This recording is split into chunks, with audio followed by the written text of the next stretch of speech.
ಗುರುವಾರ ಈವ್ನಿಂಗ್ ಅಡುಗೆಗೆ ಏನು ಮಾಡೋದು ಅಂತ ಬೆಳಗ್ಗೆಯಿಂದ ಸಂಜೆ ತನಕ ಕುತ್ಕೊಂಡು ಯೋಚನೆ ಮಾಡ್ತಾ ಇದ್ದೆ. ಒಂದೆರಡು ಕಟ್ಟು ಪಾಲಕ್ ಸೊಪ್ಪಿತ್ತು ಭಾನುವಾರ ಸಂತೆಯಲ್ಲಿ ತಂದಿರೋದು.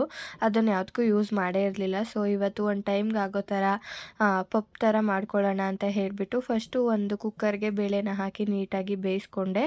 ಆಮೇಲೆ ಒಂದು ಪಾತ್ರೆಗೆ ಸ್ವಲ್ಪ ಎಣ್ಣೆ, ಜೀರಿಗೆ, ಸಾಸಿವೆ ಎಲ್ಲನೂ ಹಾಕ್ಕೊಂಡು ಈರುಳ್ಳಿ, ಮೆಣಸಿನ್ಕಾಯಿ, ಟೊಮೊಟೊ ನೀಟಾಗಿ ಫ್ರೈ ಮಾಡಿ ಪಾಲಕ್ ಸೊಪ್ಪನ್ನ ತೊಳ್ಕೊಂಡು ಕಟ್ ಮಾಡಿರೋ ಅಂಥದ್ದನ್ನ ಎಣ್ಣೆಲೇ ನೀಟಾಗಿ ಅದ್ರ ಹಸಿ ಸ್ಮೆಲ್ ಹೋಗೋ ತನಕ ಫ್ರೈ ಮಾಡ್ಕೊಬೇಕು. ಆಮೇಲಿಂದ ಒಂದು ಸ್ವಲ್ಪ ಟೈಮ್ ಬಿಟ್ಟು ಬೇಯಿಸಿರುವಂತಹ ಬೇಳೆನ ಹಾಕ್ಕೊಂಡು ರುಚಿಗೆ ಎಷ್ಟು ಬೇಕೋ ಅಷ್ಟು ಉಪ್ಪು ಮತ್ತು ಖಾರದ ಪುಡಿ ಹಾಕ್ಕೊಂಡ್ರೆ ಸಾಂಬಾರು ರೆಡಿಯಾಗಿ ಹೋಗ್ಬಿಡುತ್ತೆ. ಅಂದರೆ ಪಾಲಕ್ ಪಪ್ಪು ರೆಡಿಯಾಗಿ ಹೋಗ್ಬಿಡುತ್ತೆ. ಇದಂತೂ ಈಸಿ ಮತ್ತು ತುಂಬಾ ಟೇಸ್ಟಿಯಾಗಿರುತ್ತೆ ಸಾಂಬಾರು.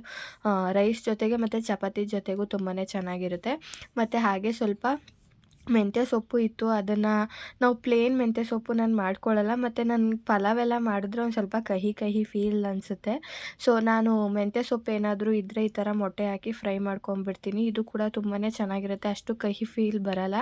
ನಮ್ಮ ಮನೇಲಿ ಹಾಗಲಕಾಯಿ ಮತ್ತು ಈ ಥರ ಪಾಲಕ್ ಸೊಪ್ಪಾಗಿರ್ಬೋದು ಅಥವಾ ಮೆಂತ್ಯ ಸೊಪ್ಪಾಗಿರ್ಬೋದು ತುಂಬಾ ತಿಂತೀವಿ. ಬಿಕಾಸ್ ಹೆಲ್ತಿಗೆಲ್ಲ ಒಳ್ಳೆಯದು ಅಂತ. ಸೊ ಇದಾಗಿತ್ತು ಇವತ್ತಿನ ಮಿನಿ ವ್ಲಾಗ್.